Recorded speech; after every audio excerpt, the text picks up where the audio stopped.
Welcome back to Alchemical Astrology. I'm your stellar navigator Melusine with the new moon in Libra report for the month of September 2022. Before we explore the lunar energies catalyzing the remainder of September, right at the heels of the fall equinox, I'd like to give a cursory explanation as to why I include decans in my lunar reports and what they represent. It is essential to understand that astrology is a means of accurately marking time that allows us to better understand the interplay of archetypal energies as they play out repeating patterns in the sky that are then reflected in our personal and collective evolutions. In other words, it is a tool that gives us a better understanding of chronos, measured time, and kairos, the quality of time. As agrarian cultures, both the Egyptians and Chaldeans looked to the heavens in order to efficiently plan their growing seasons and reap the highest yield when harvest time rolled around. Both ancient civilizations arrived at an elegant division of the wheel of time by cutting the circle into 36 sections of 10 degrees each to arrive at a total of 360 degrees. Each of the 12 zodiac signs is therefore divided into 30 degrees. Those 30 degrees are split into 3 parts, which are called decans or decanates. The Chaldeans assigned rulership of each of these decans based on a planetary order calculated by their geocentric speeds, with slowest to fastest as follows: Saturn, Jupiter, Mars, Sun, Venus, Mercury, and finally the Moon, which has only a 28-day cycle. This same order is applied in the Kabbalistic tree of life and is also applied to the minor arcana in the tarot. So you can see how these forms of interpreting the cosmos are intricately intertwined. During the Renaissance, alchemists and magicians who were creating talismans in order to harness cosmic energies and utilize them to their advantage revived this methodology. It is my experience as a professional astrologer that utilizing decans as well as fixed stars adds a great deal of subtlety and nuance to chart analyses and brings additional value to all of my reports. I follow these same traditional methods to achieve similar objectives that the sages of Mesopotamia were targeting, and I'll be offering beginner online courses soon if you are interested in pursuing an in-depth examination of mystical Kabbalah as it applies to astrology and the connections between tarot and traditional astrology. So stay tuned for further announcements on that front if you're intending to further your understanding of these disciplines to enhance your soul's journey in the age of Aquarius. Now let's apply the principles I just outlined to the new moon occurring at 2 degrees Libra on September 25th at 5:53 p.m. Eastern Daylight Time.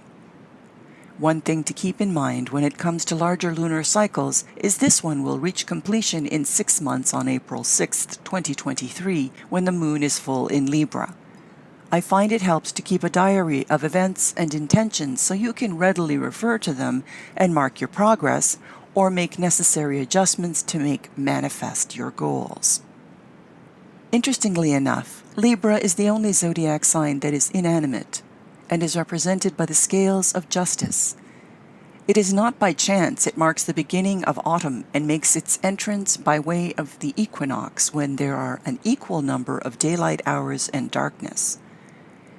As such, Libra is all about balance, and since this sign is ruled by Venus, you can be sure that the cosmic dance in this placement puts an emphasis on relationships and legal matters. It is also a cardinal air sign, so those individuals who have natal planets in Cancer, Capricorn, Libra, and Aries will be feeling the effects of this transit most directly. When it comes to setting your intentions for the next 6 months, regardless of your natal configurations, it would be best to align them with the harmonics of balance and diplomacy. We must pay attention to Venus as ruler of this air sign for further guidance in navigating these energies. She is currently conjunct a retrograde Mercury in the last degrees of Virgo, and both are opposing a retrograde Jupiter in Pisces. This points to a re-evaluation of our belief systems based on new information coming to light, particularly in the areas of health and wealth. Currency revaluations and the concept of energetic exchanges for goods and services could be revamped to accommodate a shift to Aquarian values. The same can be said of taking responsibility for our well-being, and this means lifestyle changes including better nutrition and reconnection with our plant allies to maintain robust immune systems as winter approaches. Venus and Mercury will also be opposing a retrograde Neptune in Pisces. At the same time, Neptune is approaching a square to Mars, which could result in heated exchanges on world views, especially if these perspectives were clouded by Neptunian illusions presented as false narratives that are now being exposed. A key player in this mental unraveling is retrograde Pluto in Capricorn, trining both luminaries as well as Venus and Mercury. Take care to reinforce bonds with those closest to you after you've determined these connections have value in the long term. Solidify and diversify your investments in the same fashion.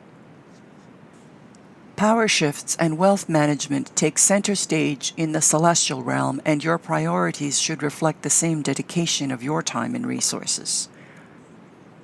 With the U.S. experiencing a Pluto return this year, these exact issues will be readily visible to a global audience, as this nation experiences a rebirthing that will have international implications. We must all take steps as individuals and a community at large to midwife ourselves through the labor pains of accelerated human evolution, making its way out of a Piscean age into an Aquarian landscape. To facilitate this transition, let's bring into the equation the decan and fixed star dynamics. The Sun and Moon are in the first decan of Libra, and the Chaldean ruler here is the Moon. The Moon represents intuition, emotion, where your sense of security resides, and how you nurture yourself and others.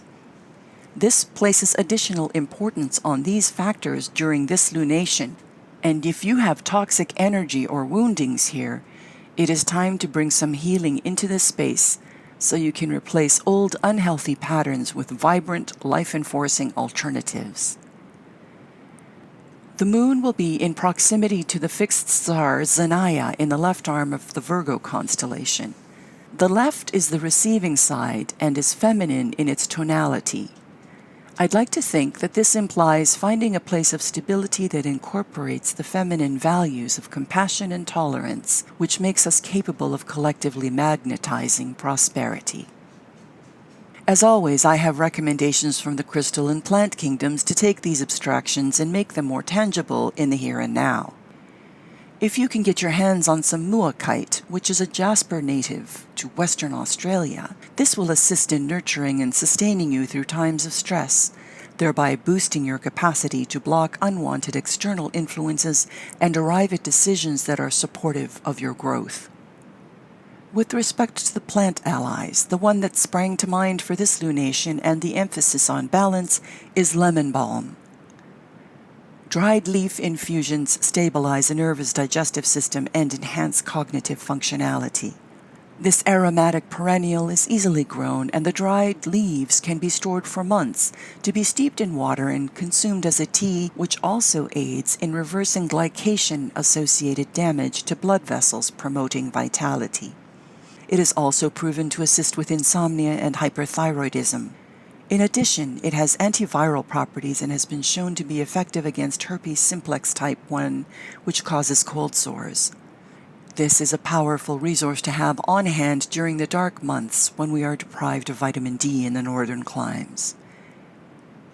And on that note, until we meet again, keep your eyes to the skies and take good care of yourselves.